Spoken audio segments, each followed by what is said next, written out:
Do you know why they always say you're not your user? Do you ever wonder why they say that? Well, it's because of a cognitive bias called the curse of knowledge. Now, this bias makes it difficult for experts to remember what it's like to be a beginner. And we forget how much we've learned, and we assume that others know as much as we do.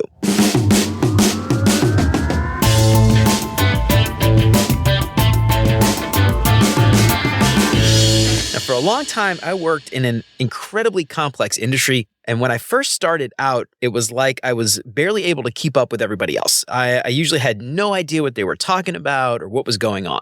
I was constantly confused. Some people were nice about it, but others were less forgiving, we'll just say that. And after a while, it became second nature to me. I found myself using acronyms and obscure aerospace industry terms like it was just second nature. And when someone new joined the team, I found myself doing the same thing that everybody else did when I started. As empathetic as I thought I was, I found myself getting frustrated by new people more often than I really like to admit.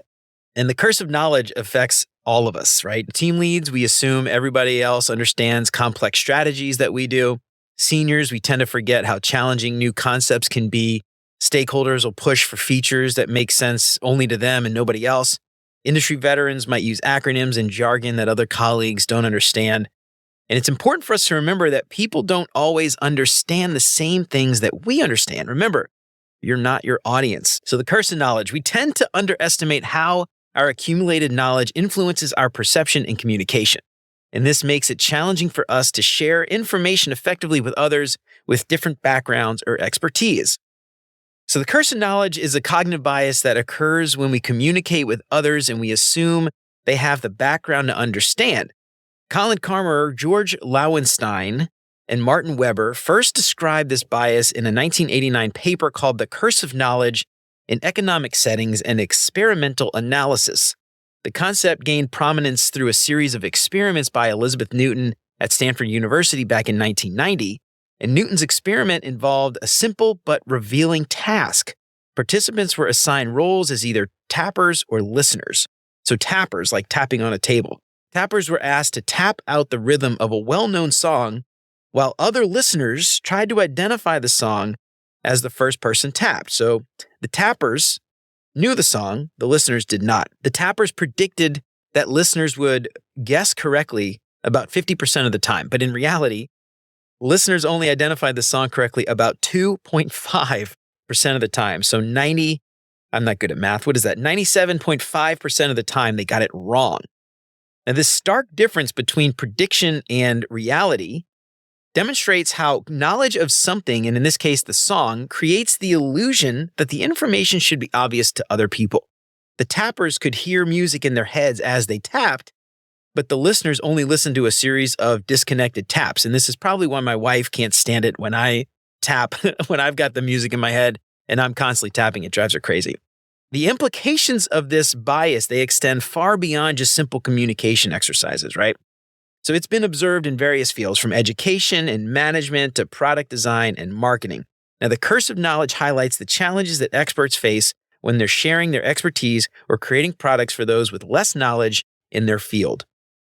Now, in the context of software teams, the curse of knowledge can profoundly affect how teams operate and communicate. When team members all have different levels of expertise or knowledge about a subject or a project, it can really lead to misunderstandings and really overall inefficiencies for the entire team.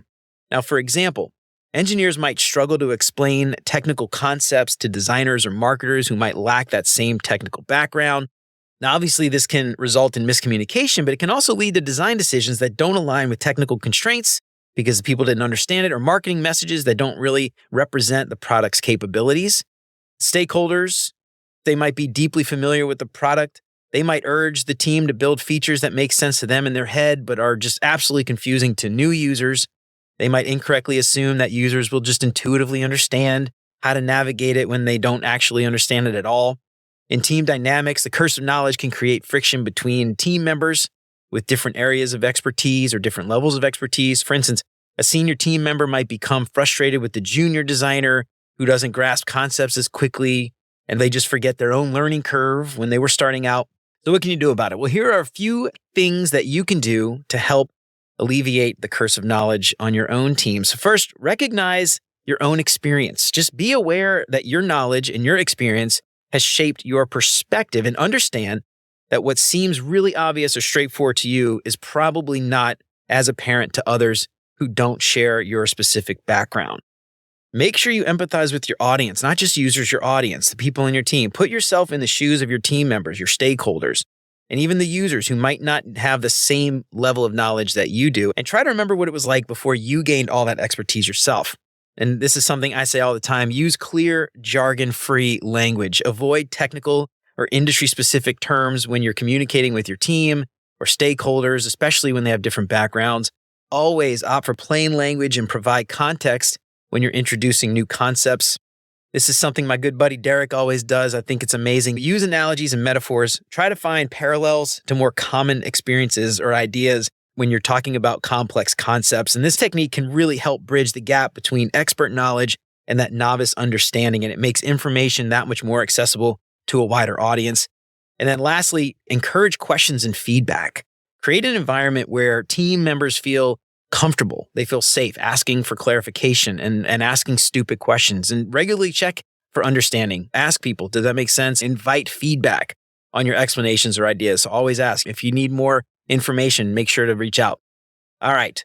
I hope that helped to clarify a little bit about the curse of knowledge. This is something you're going to run into all the time. If you're not falling for it, someone else in your team absolutely will be. But if you like what you heard today, don't forget to subscribe wherever you listen to podcasts. And if you think you're getting something out of the show, I would really appreciate you leaving a 5-star review. That would be amazing and help me out so much.